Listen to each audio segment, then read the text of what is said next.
Before Shadow Generations, the last time you saw a gold ring was Sonic Generations for the PS3 and Xbox 360. Ironic, isn't it? Sonic Colors Ultimate doesn't count because that's a remaster, yet what if I told you that not just these, but rings as a whole were about to make a massive comeback? I've combed every piece of Sonic media to help understand why they went missing in the first place, and how the plan to bring them back bigger and better than ever is being enacted. It's time for the investigation to commence. A little history behind these solid gold onion rings and their variations are necessary for the trip we're about to go on, although I'll keep it brief. For the longest time, we had standard rings, which starting in Sonic 1, you could collect through the stages and have them act as health points in the unfortunate event that an enemy attacks you. This is followed by the introduction of giant rings, which appear if you reach the end of a stage with 50 standard rings, and then transport you to the special zone, where you have a chance to obtain a Chaos Emerald. A few games turn the method of entering the special zone on their head, but these would be the only rings you'd have to worry about until Knuckles' Chaotix. Here, you begin to see variations of these with the induction of Bound Rings, Dark Rings, and Chaos Rings, all with their own quirks and use cases. Bound Rings are the main gimmick of this game that does what the name implies and has two playable characters attached at the hip via ring power. Dark Rings are versions of the item that Eggman experimented on to use as a power source for his badniks, and Chaos Rings have no story correlation, but are absolutely needed to get the game's good ending. Sonic 3D Blast had something called a Dimension Ring, which for all intents and purposes is just a giant ring that specifically helps the Flickies travel from place to place. Now, that's a lot, but from here on out, in the games anyway, you'll mainly see the same two versions of these things. Collectible standard rings and the newly added gold rings, first introduced in Sonic Adventure 2, that signify when you've completed all that a traditional Sonic stage has to offer. It's funny to see that Sonic and the Black Knight, the second of the Sonic Storybook series, also had gold rings, but they were relegated to the legacy missions in that game. More on those and how they specifically function later. Speaking of the storybook games though, Sonic and the Secret Rings did have the 7 World Rings, these otherworld versions of the Chaos Emeralds that all have different emotions tied to them and affect the users in particular ways, but that and how they relate to the Emeralds is a video for the future. From 2001 and going all the way up to 2011, you see the same use of the standard rings and gold rings in the series, with very little room for deviation. Exceptions to this are the special rings from Sonic Advance 2 and Red Star rings, but in-game they're usually just a means to unlock extras and bonuses. Lost World from 2013 has a giant ring, well, technically at least, seeing as it's something that can only be found in the Versus mode of the console version. But if you have the 3DS version, then that's actually how you get into the special stages for Chaos Emeralds. When looking at other Sonic media, however, whew, boy, these things are virtually everywhere. The Archie Sonic run has pretty much any and everyone use warp rings to hop around like a glorified taxi, standard rings to empower themselves and even vehicles, and if you can believe it, power rings to bring back the dead. In Sonic X, they're here to act as an all-around buff and are the reason why our favorite Blue Boy can do the spin attack, a move that somewhat resembles the Lightspeed attack from the games. That's about the extent of all the rings in the games and other media though, and to think that we only started off with 2. Speaking of, where did those gold and giant rings go? If we're looking at the timeline of canon events within the Sonic franchise, gold rings specifically haven't been used since Sonic Generations. Why is this? Sonic stories begin to lean less and less on the Chaos Emeralds in the 2010s. Colors was the beginning of this, most likely as an attempt to not overshadow the Wisp, even though you can still get the 7 gems if you complete the Gameland side mode, but this was put in as an aforementioned bonus for red ring collecting. Generations gets a pass since it's an anniversary game, but for the next 13 years, the gold ring was replaced with some kind of alternative end of stage signifier. So how come I'm mentioning Chaos Emeralds when the purpose is to explore rings in their entirety? Simple.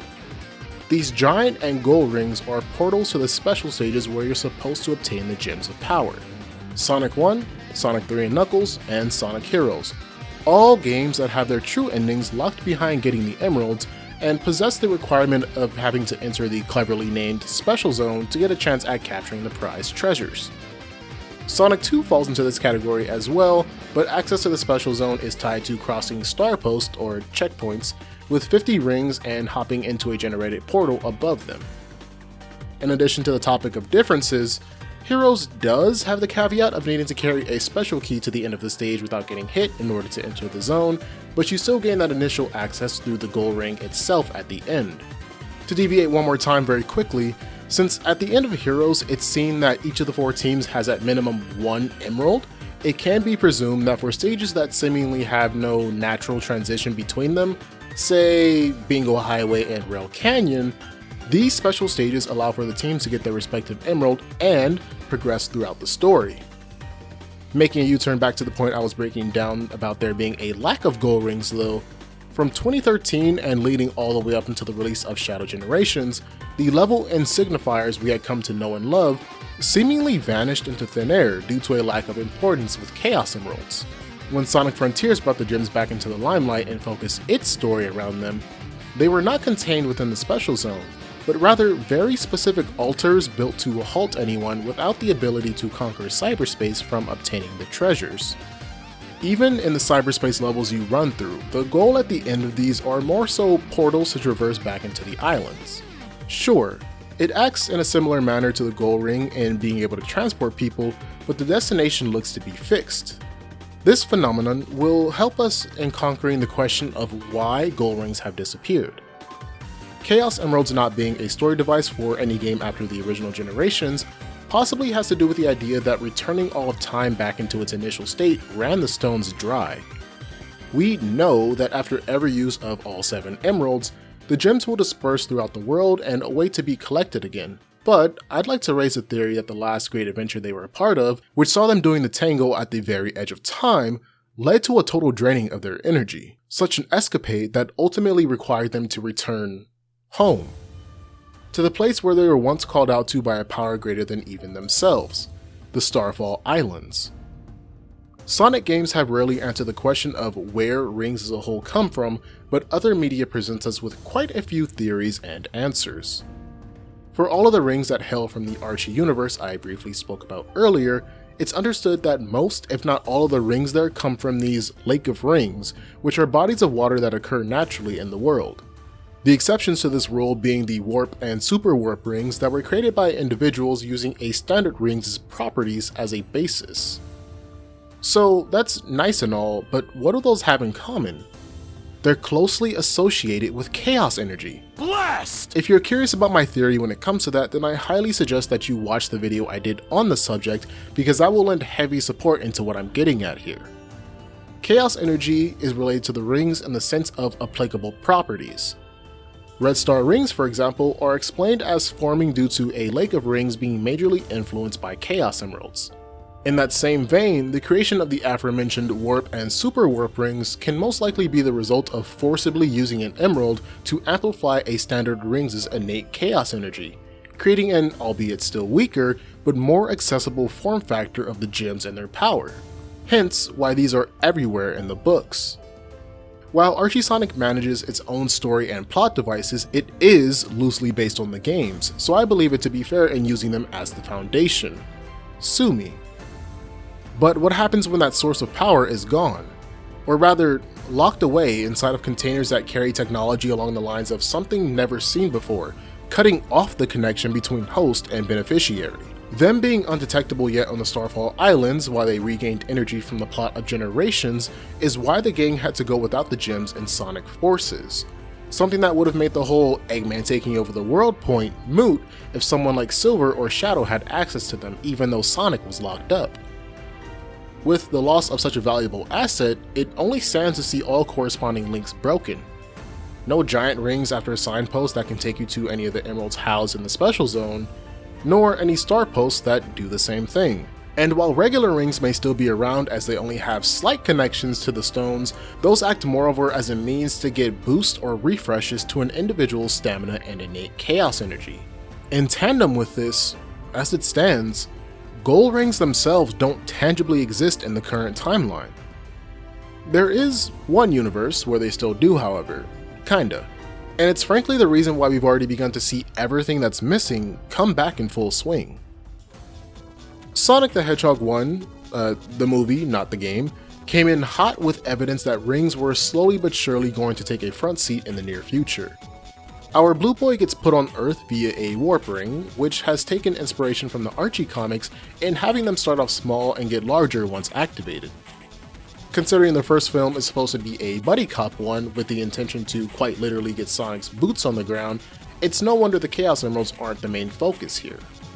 Too confusing for new adopters of the franchise when the goal is to create something that everyone could enjoy no matter their lore expertise.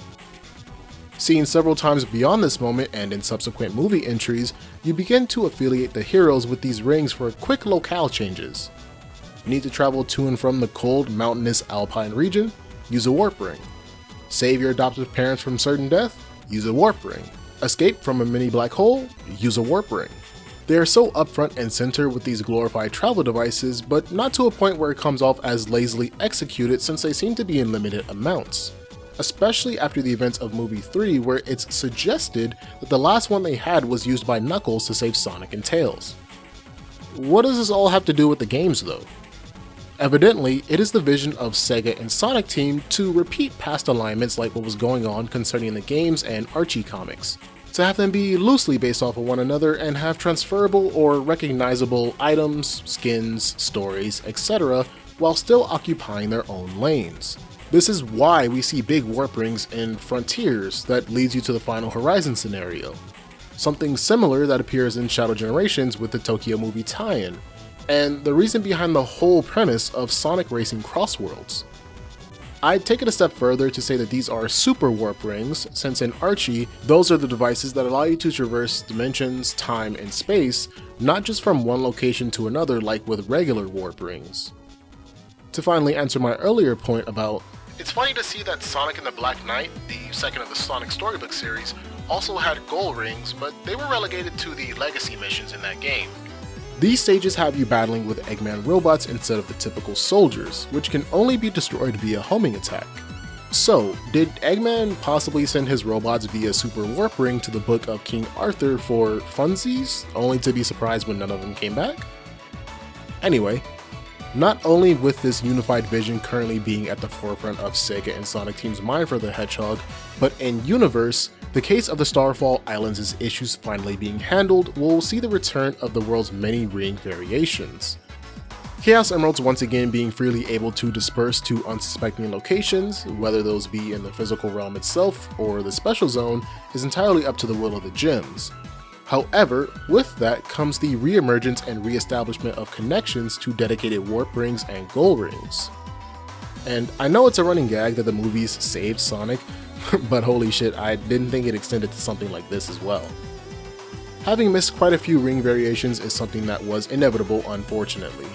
Amy's gold bangles, Silver's bangles, the crystal ring from SA1, gravity bracelets from Zero Gravity, and more all would have been great to go into more detail about, but then we'd be here forever. And this may be snitching on myself, but post-production me found out that in Frontiers and Shadow Gens, the big rings are actually called ring gates, but for all intents and purposes, they function just like the super warp rings, hence why I kept that part in the script. I think what I covered here got the point across though, and I'm excited to see where the developers, film crew, and all other Sonic Medium contributors take the many versions of the various metal tires. I can't quite shake the feeling that I'm forgetting one important set of rings though. Oh well, it's not like anyone of substance was using them, right?